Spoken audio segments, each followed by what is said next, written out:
आता आपण तिसरं उदाहरण बघणार आहोत. मी तिसरं उदाहरण अगोदर वाचून घेतो आणि मग त्यानंतर त्याचं तुम्हाला मराठी ट्रान्सलेशन सुद्धा सांगतो आणि मग आपण ते कसं सॉल्व्ह करायचं याच्याबद्दल बोलतो. तर बघा, या गणितात त्याने असं म्हटलेलं आहे की Vikrant and company Aurangabad consign to Vilas of Balapur 1000 radio sets costing ₹300 per sheets.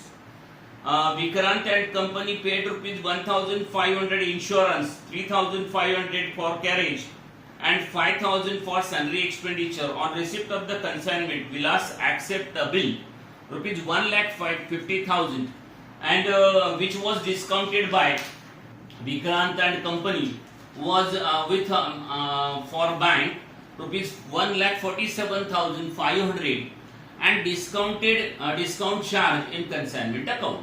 Mr. Vilas sent an account which was shown as follows: cash sales 600 radio sets, each ₹350 and 50 radio sets, each ₹320. Credit sales 300 radio sets and ₹400 each. Expenses was paid by Vilas, godown rent ₹3,000 and selling expenditure ₹5,000. Mr. Vilas remitted the balance due to bank drop after the reducing the expenditure and commission 10% on gross sales and 2% on Dell credit commissions on credit sales. या उदाहरणामध्ये बघा, इथे विक्रांत हा व्यक्ती हा sender होता. Sender म्हणजे माल पाठवणारा, ज्याला आपण ओनर असे म्हणू शकतो. तर तो विक्रांत त्यांनी जो माल पाठवला, कोणाकडे पाठवला? त्याचा एजंट जो रिसिव्हर आहे तो विलास आहे, तो त्याला आपण एजंट असे म्हणू शकतो. आणि या एजंटला काय करायचं आहे की तो माल प्राप्त करायचा आहे आणि तो माल आपल्या ज्या ठिकाणी विलास असेल बालापूरला, त्या ठिकाणी ते रेडिओ विकून आपलं स्वतःचं एक्सपेंडिचर आणि कमिशन वजा करून बाकीची रक्कम त्या आपल्या रिसिव्हर किंवा जो ओनर आहे विक्रांत त्याच्याकडे त्याला पाठवायची. अशा प्रकारचा व्यवहार होतो. या उदाहरणात त्याने काय सांगितलं बघा, की विक्रांत नावाची कंपनी होती.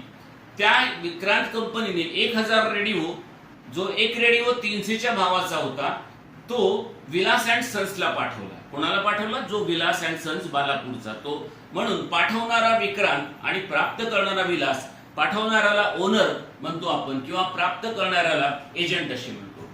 आणि म्हणून या विक्रांत कंपनी मग हा माल पाठवण्यासाठी त्याला खर्च करावा लागला की इन्शुरन्स बद्दल त्याने 3,500 खर्च केले, त्यानंतर कॅरेज बद्दल 3,500 खर्च केले आणि सनरी एक्सपेंडिचरचे 5,000 एक्सपेंडिचर केले. जेव्हा जसाही त्या विलासकडे माल प्राप्त झाला, विलासने एक बिल ऍक्सेप्ट केलं म्हणते, म्हणजे जो ड्रॉ कोणी केलं असेल विक्रांती, कारण पैसे विक्रांतला घ्यायचे ना, म्हणून विलासवर एक बिल ड्रॉ केलं. जे बिल होतं 1,50,000चं, ते बिल विक्रांतने आपल्या बँकेत वटविलं, ज्याला डिस्काउंटेड असे म्हणतात. ते वटविलं आणि मात्र बँकेत जेव्हा बिल वटवतो तो बँक पूर्ण पैसे देत नाही, बँक त्यात काही डिस्काउंट कापून घेते. तसं या उदाहरणात 1,50,000चं बिल होतं, बँकेने 1,47,500 मध्ये ती बिल वटवली होतं. म्हणजेच 1,47,500 विक्रांतला दिले होते. 2,500 रुपये बँकेने डिस्काउंट कापला गेला होता. हा डिस्काउंट कन्साइनमेंटचा एक्सपेंडिचर कन्सिडर करण्यात यावं असं या उदाहरणात म्हटलेलं आहे. जेव्हा माल प्राप्त झाला तेव्हा विलासने गोडाऊन रेंट आणि सेलिंग एक्सपेंडिचर केलेलं आहे या उदाहरणामध्ये असं म्हटलेलं आहे. आणि विलासने 600 रेडिओ 350च्या भावाने, 50 रेडिओ 320च्या भावाने नगदी विकले आणि 300 रेडिओ 400च्या भावाने उधार विकले. असे त्याची विक्री दाखवलेली आहे.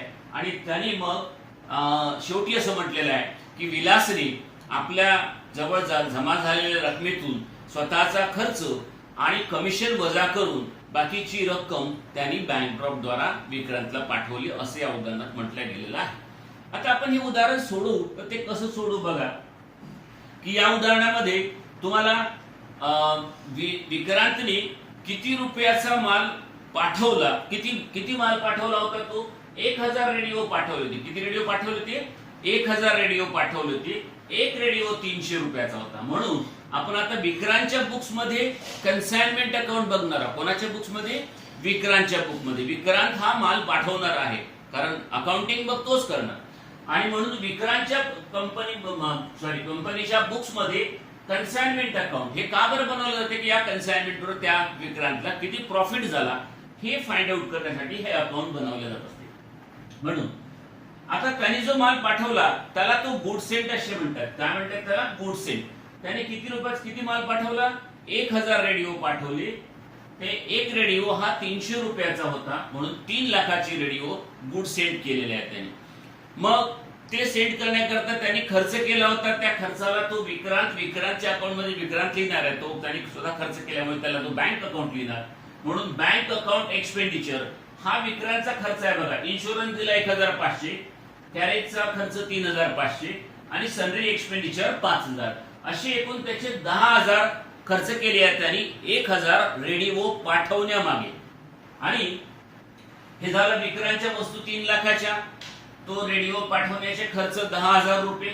मग जेव्हा माल प्राप्त झाला तेव्हा 1,50,000चं बिल ड्रॉ केलं होतं कोणी? विक्रांतनी. ऍक्सेप्ट कोण केलं होतं? विलासनी. हे बिल त्यांनी बँकेत उभं ठेवल्यामुळे त्याच्यावर 2500 रुपयाचं आपल्याला डिस्काउंट द्यावं लागलं बँकेला. म्हणून हे डिस्काउंट इथं कन्सिडर करण्यात येईल म्हणे कन्साइनमेंटचं एक्सपेंडिचर. म्हणून तो बिल रिसिवेबल अकाउंट इथं डिस्काउंट लिहायचं असते. आणि डिस्काउंट बघा किती पडला की 1,50,000तून 1,47,500 गेली तर 2,500 रुपयाचा इथे डिस्काउंट आला. तो डिस्काउंट कुठल्या नावाने लिहायचा असतो? बिल रिसिवेबल अकाउंट डिस्काउंट या नावाने लिहायचा असतो. ओके. त्यानंतर मग विलासने जेव्हा माल प्राप्त झाला तेव्हा विलासने तो खर्च केला. तो खर्च कोणता केला विलासने? इथे मात्र एजंटचं नाव यायला पाहिजे कारण अकाउंटिंग विक्रांत करत आहे, विलास काही अकाउंटिंग करत नाहीये. आणि म्हणून विक्रांतच्या बुक्स मध्ये इथं विलासचं नाव आलं. बघा, तो विलास अकाउंट एक्सपेंडिचर म्हणजे इथं दिसत आहे की हा खर्च कोणाचा आहे? विलासचा खर्च आहे, एजंटचा खर्च आहे. तो काय केला त्यांनी की गोडाऊन रेंट दिलं होतं 3000 रुपयाचं आणि सेलिंग एक्सपेंडिचर दिलं होतं 5000 रुपयाचं. आता एक गोष्ट कधी लक्षात घ्या तुम्ही, प्लीज लक्षात ठेवायचं आहे तुम्हाला की एजंटच्या खर्चामध्ये तुम्हाला 2 भाग करायचे आहे की एजंटचा खर्च गोदामा पूर्वीचा आणि गोदामा नंतरचा. कारण यासाठी तुम्हाला लक्षात आलं पाहिजे की गोदामापूर्वीचे खर्च जेव्हा आपण स्टॉकचं व्हॅल्युएशन करू तेव्हा इथे एजंटचे खर्च गोदामापूर्वीचे येणार, पण गोदामा नंतरचे मात्र खर्च येणार नाही. या ठिकाणी बघा विलासचे दोन्ही खर्च गोडाऊन रेंट आणि सेलिंग एक्सपेंडिचर हे गोदामा नंतरचे आहे, गोदामा पूर्वीची नाही. गोदामा पूर्वीची हार्डली 2-3च एक्सपेंडिचर असतात, जसं क्लिअरिंग चार्जेस आहे, कॅरेज आहे, हेच खर्च गोदामा पूर्वीचे असतात. म्हणून ते खर्च मात्र गोदामा पूर्वीची इथं स्टॉक मध्ये येणार, गोदामा नंतरचे एजंटचे खर्च स्टॉक मध्ये व्हॅल्युएशन मध्ये येणार नाही, हे लक्षात ठेवायचं तुम्हाला. यानंतर इथं एजंटचा खर्च लिहिला आपण, किती झाला? 5 आणि 3 8000 रुपये. मग या एजंटने माल विकला म्हणून तो इन्कम आहे साइड. म्हणून या क्रेडिट बाजूला बघा आपण लिहिलंय बाय विलास अकाउंट सेल्स लिहिलं आहे. काय लिहिलं आपण तिथं? By Vilas account sales. आणि सेल्स कसं लिहिलेलं आहे त्याने बघा, विलासने 2 प्रकारचे सेल्स केले आहे. काही वस्तू त्यांनी कॅश विकल्या आणि काही वस्तू त्यांनी क्रेडिट विकल्या. कॅश विकलेल्या किती होत्या बघा, 600 रेडिओ 350च्या भावाने, असे एकूण 2,10,000 होतात. किती होतात ते? 2,10,000. आणि 50 रेडिओ 320च्या भावाने सुद्धा नगदी विकली होती. मी 2 वेगळे यासाठी लिहिले की दोन विकणाऱ्याचे रेट वेगळे होते. म्हणून 50 गुणिले 320 हे 16,000 होतात. असे कॅश सेल्स होते त्याचं एकूण 2,26,000चं. किती होणार? 2,26,000. यानंतर मग क्रेडिट सेल्स केला त्यांनी. 300 रेडिओ उधार विकले होते, त्याची किंमत होती 400 रुपये आणि म्हणून 300 गुणिले 400 1,20,000. अशा प्रकारे विलासने नगदी माल विकला 2,26,000 आणि उधार माल विकला 1,20,000. असे मिळून एकूण 3,46,000 रुपयाचं त्याचं टोटल सेल्स होईल. किती होईल सेल्स? 3,46,000. आणि या टोटल सेल्स वर त्याला विलासला ग्रॉस कमिशन मिळते. या उदाहरणात बघा की विलासला 10% ग्रॉस कमिशन म्हटलेलं आहे. किती म्हटलेलं आहे त्याला? 10%. तर या ग्रॉस सेलवर 3,46,000 वर त्याला 10% ग्रॉस कमिशन विलासच्या नावाने लिहिलंय, बघून घ्या आपण, विलास अँड अकाउंट कमिशन. म्हणून ग्रॉस कमिशन 10%, 3,46,000 वर 10% 34,600 येणार. किती येणार कमिशन त्याला? 34,600. आणि या उदाहरणात पुन्हा त्याने हे म्हटलेलं आहे की त्याला अजून एक्स्ट्रा डेल क्रेडिटर कमिशन मिळते. डेल क्रेडिटर कमिशन का मिळते की जो माल उधार विकलेला असतो तो वसूल करून देण्यात यावा याकरता त्याला एक्स्ट्रा म्हणून 2% डेल क्रेडिटर कमिशन देण्यात येत आहे. आणि हे डेल क्रेडिटर कमिशन त्यांनी फक्त क्रेडिट सेल्सवर देण्याची कबुली केली होती. आणि म्हणून या उदाहरणात क्रेडिट सेल्स 1,20,000 आहे आणि 1,20,000वर 2% जर काढतो तर ते 2400 रुपये येतात. किती येतात? 2400 रुपये. असं याला एकूण 34,600 आणि 2400 एकूण 37,000 रुपयाचं त्या बिलासला कमिशन मिळणार. आता बघा या डेबिट बाजूला काय काय आलं? 3 लाखाचा माल होता मालकाने पाठवलेला. मालकाचा खर्च 10,000 रुपये, एजंटचा खर्च 2500 रुपये, सॉरी डिस्काउंट तो आलेला आहे 2500 रुपये, एजंटचा खर्च 8,000 रुपये, एजंटचं कमिशन 37,000 रुपये. ही सर्व खर्चाची बाजू झाली. या बाजूला आता बघा त्याची इन्कमची बाजू, त्याने एकूण 650 नगदी रेडिओ विकले आणि 300 उधार विकले. एकूण 950 रेडिओ विकले. किती विकले पोरांनो? 950 विकले. आणि आता मग वाचले किती रेडिओ त्याच्याकडे? तर 1000 पाठवले होते, 1000पैकी त्यांनी 950 रेडिओ विकले होते, तर 50 रेडिओ त्याच्याकडे वाचले होते. मग त्या 50 रेडिओची क्लोजिंग स्टॉक व्हॅल्यू किती आहे हे दिलं नसते, ते आपल्याला फाइंड आउट करायचं असते. आणि मग ते कसं फाइंड आउट करणार आपण? तर 50 रेडिओची किंमत किती? So cost of your 50 रेडिओज 50 multiply by 300 म्हणजे एका रेडिओची किंमत 300 रुपये होती बघा. म्हणून 50 गुणिले 300 15,000 रुपयाची त्या रेडिओची किंमत येणार. आणि मग फक्त त्या किंमतच नाही तर त्यासोबत हा खर्च सुद्धा त्याच्यामध्ये ऍड होत असतात. तर बघा मालकाने जो 10,000 खर्च केला होता हा 1000 रेडिओच्या मागे केला होता. मग 10,000 भागीला जर 1000 केलं तर एका रेडिओचा खर्च निघेल की नाही? म्हणून बघा मी तिथे लिहिलं आहे की 10,000 भागीला 1000, 10,000 भागीला 1000 जर केलं तर एका रेडिओ मागे खर्च 10 रुपये येतो. इथे मी 3 शून्य कट केलेले आहे म्हणजे एका रेडिओ मागे खर्च किती आला? 10 रुपये. आपले रेडिओ किती शिल्लक वाचले होते? 50. म्हणजे 50 गुणिले जर 10 केलं तर 500 रुपयाचा खर्च त्या स्टॉक मध्ये जाणार. आणि या ठिकाणी एजंटचा खर्च मी इथे नील लिहिलेला आहे. हे का बरं लिहिलं? कारण मी तुम्हाला अगोदर सांगितलं होतं की एजंटचा खर्च गोदामापूर्वीचा घेण्यात येत असतो, गोदामानंतरचा नाही. या ठिकाणी एजंटचे दोन्ही खर्च हे गोदामानंतरचे आहेत आणि म्हणून मी इथं नील लिहिलेलं आहे. त्याच्यामुळे हा खर्च काही जोडला जाणार नाही. म्हणून असून एकूण क्लोजिंग स्टॉकचं प्राइस येणार 15,500 रुपये. ओके. आता बघा 950 रेडिओ विकलेले आणि 50 वाचलेले झाले 1000 रेडिओ. इकडे 1000 रेडिओचा खर्च. हे उत्पन्न credit side is income side आणि debit side is the expenditure side. So now your credit balance म्हणजे 3,61,500 मधून डेबिटचे जर खर्च मायनस केले तर याला 4,000 ला क्रेडिट बॅलन्स असे म्हणतात. Now your credit balance is the net profit. So balancing figure is 4,000 म्हणजे क्रेडिट मधून हे सगळे डेबिटचे पद मायनस केले तर इथं 4,000 बॅलन्सिंग फिगर येणार. इथं आपल्याला 4,000 प्रॉफिट झालेलं आहे. अशा प्रकारे आपण या 1000 रेडिओ जो पाठवले होते त्यापैकी एजंटने 950 रेडिओ विकले होते. या 950 रेडिओवर या विक्रांतला 4,000 रुपयाचा प्रॉफिट झाला. आता हा विक्रांत फक्त प्रॉफिटच शोधणार नाही ना, त्याला आपल्या एजंट कडून किती पैसे घ्यायचे आहेत याकरता तो एजंटचं अकाउंट बनवेल. आणि म्हणून विक्रांतच्या बुक्स मध्ये विलासचं अकाउंट म्हणजे एजंटचं अकाउंट, या एजंट कडून मला किती पैसे घ्यायचे. बरोबर पाहता आपल्याला दिसते की त्या एजंट कडे 3,46,000 रुपये आपल्याला घेणे बाकी आहे. बघा क्रेडिट बाजूला विलासचं नाव आहे की नाही? म्हणून ते क्रेडिट बाजूचं विलासचं नाव डेबिट बाजूला येणार कन्साइनमेंट अकाउंटच्या नावाने, या अकाउंटच्या नावाने येणार. म्हणजे इथं काय दिसते की या विक्रांतला विलास कडून किती रुपये घ्यायचे आहे? 3,46,000 रुपये. कशाबद्दल? कन्साइनमेंट सेल्स बद्दल. ओके.